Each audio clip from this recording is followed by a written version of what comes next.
ನಮಸ್ಕಾರ ಎಲ್ಲರಿಗೂ. Welcome back to Sarushree cooking channel. ಬನ್ನಿ ಇವತ್ತು ಗುಜರಾತಿ ಸ್ಪೆಷಲ್ ಕಡಲೆ ಹಿಟ್ಟಿನ ಡೋಕ್ಲಾ ಮಾಡೋದು ಹೇಗೆ ಅಂತ ನೋಡೋಣ. ಮೊದಲಿಗೆ ನಾನು 150 ಗ್ರಾಮ್ನಷ್ಟು ಕಡಲೆ ಹಿಟ್ಟನ್ನು ಜರಡಿ ಹಿಡಿದು ಸೋಸ್ಕೊಂಡಿದ್ದೀನಿ. ಇವಾಗ ಮತ್ತೊಂದು ಪಾತ್ರೆ ಒಳಗೆ ಹಾಕ್ಕೊಂಡು ಅದಕ್ಕೆ ಸ್ವಲ್ಪ ಉಪ್ಪನ್ನು ಹಾಕ್ಕೊತಾ ಇದ್ದೀನಿ, ರುಚಿಗೆ ತಕ್ಕಷ್ಟು. ಒಂದು ಸ್ವಲ್ಪ ಅರಿಶಿನ, ಹಾಗೆ 1 ಟೇಬಲ್ ಸ್ಪೂನ್ ಆಗೋಷ್ಟು ಎಣ್ಣೆನ ಹಾಕ್ಕೊತಾ ಇದ್ದೀನಿ.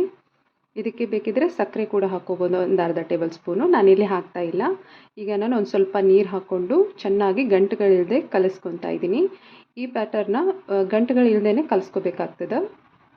ಇವಾಗ ಇದನ್ನು ನಾನು ಚೆನ್ನಾಗಿ ಕಲಿಸ್ಕೊತಾ ಇದ್ದೀನಿ.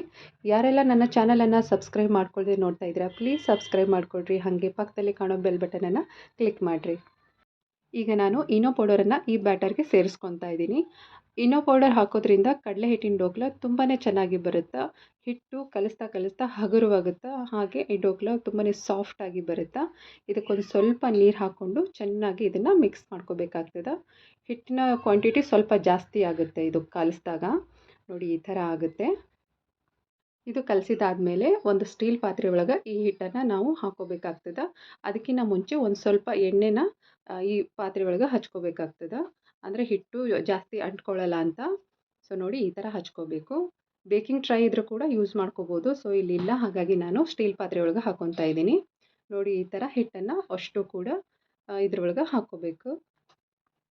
ಹಿಟ್ಟನ್ನು ಅಷ್ಟು ಹಾಕಿದ ಮೇಲೆ ನಾವು ಇದನ್ನು ಚೆನ್ನಾಗಿ ಸೆಟ್ ಮಾಡ್ಕೋಬೇಕಾಗ್ತದೆ. ಒಂದು ಸ್ವಲ್ಪ ಟ್ಯಾಪ್ ಮಾಡಿ ಸೆಟ್ ಆಗುತ್ತೆ ಇದು, ಅಂದರೆ ಚೆನ್ನಾಗಿ ಬರುತ್ತೆ ಈ ಡೋಕ್ಲಾ. ನಾನಿವಾಗ ಒಲೆ ಮೇಲೆ ಇನ್ನೊಂದು ಪಾತ್ರೆಯನ್ನಿಟ್ಟು ಅದಕ್ಕೆ ಸ್ವಲ್ಪ ನೀರನ್ನು ಹಾಕಿ ಅದು ಹೆಸರು ಬರಲಿಕ್ಕೆ ಇಟ್ಟಿನಿ. ಅದಕ್ಕೆ ಇನ್ನೊಂದು ಸ್ಟ್ಯಾಂಡನ್ನು ಇಟ್ಟು ಈ ಹಿಟ್ಟು ಹಾಕಿರೋ ಈ ಪಾತ್ರೆಯನ್ನು ನಾನು ಅದ್ರ ಮೇಲೆ ಇಡಬೇಕಾಗ್ತದೆ. ಸೊ ನಾನಿವಾಗ ಇಡ್ತಾ ಇದ್ದೀನಿ.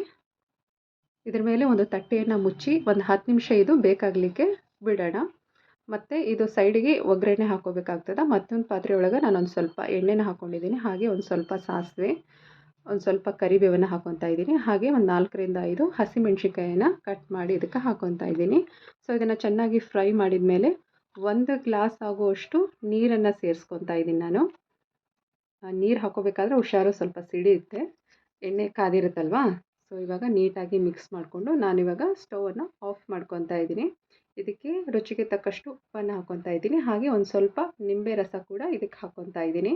ಉಪ್ಪು ನೋಡ್ಕೊಂಡು ಹಾಕೋರಿ, ಯಾಕಂತಂದರೆ ಹಿಟ್ಟು ಕಲಿಸ್ಬೇಕಾದ್ರೂ ಕೂಡ ನಾವು ಉಪ್ಪನ್ನು ಹಾಕ್ಕೊಂಡಿದ್ವಲ್ವ, ಹಾಗಾಗಿ ನೋಡ್ಕೊಂಡು ಹಾಕೋರಿ. ಈಗ ನಾನು ಸ್ವಲ್ಪ ಕೊತ್ತಂಬರಿ ಸೊಪ್ಪನ್ನು ಕೂಡ ಇದಕ್ಕೆ ಹಾಕ್ಕೊತಾ ಇದ್ದೀನಿ. ಒಂದು 10 ನಿಮಿಷ ಆದಮೇಲೆ ಚೆನ್ನಾಗಿ ಬೇಕಾಗಿದೆ. ನಾನಿವಾಗ ಒಂದು ಚಾಕುವಿನ ಸಹಾಯದಿಂದ ಸುತ್ತ ಎಡ್ಜಸ್ಟೆಲ್ಲ ನಾನು ನೀಟಾಗಿ ಇದನ್ನು ರಿಮೂವ್ ಮಾಡ್ತಾ ಇದ್ದೀನಿ. ಈ ಥರ ಮಾಡಿಕೊಂಡು ಇದನ್ನು ಒಂದು ತಟ್ಟೆಯಿಂದ ಉಲ್ಟಾ ಹಾಕಿ ಅದನ್ನು ತಕ್ಕೋಬೇಕಾಗ್ತದೆ. ನೋಡಿರಿ, ಇವಾಗ ಈ ಥರ ಬಂದೈತಿ. ನೋಡಿರಿ, ಇದು ಎಷ್ಟು ಸ್ಪಾಂಜಿಯಾಗಿ ಎಷ್ಟು ಚೆನ್ನಾಗಿ ಬಂದಿದೆ ಅಂತ. ಇವಾಗ ಒಂದು ಚಾಕು ತೊಗೊಂಡು ನೀಟಾಗಿ ಇದನ್ನು ಕಟ್ ಮಾಡ್ಕೊತಾ ಇದ್ದೀನಿ. ಸೊ ನಿಧಾನವಾಗಿ ಕಟ್ ಮಾಡ್ಕೋರಿ. ಈ ಡೋಕ್ಲಾ ಅಂತೂ ಟೀ ಟೈಮ್ ಜೊತೆ ತುಂಬಾ ಚೆನ್ನಾಗಿರುತ್ತೆ, ಸ್ನ್ಯಾಕ್ಸ್ ಥರ ಮಾಡ್ಕೊಂಡು ತಿನ್ನಲಿಕ್ಕೆ.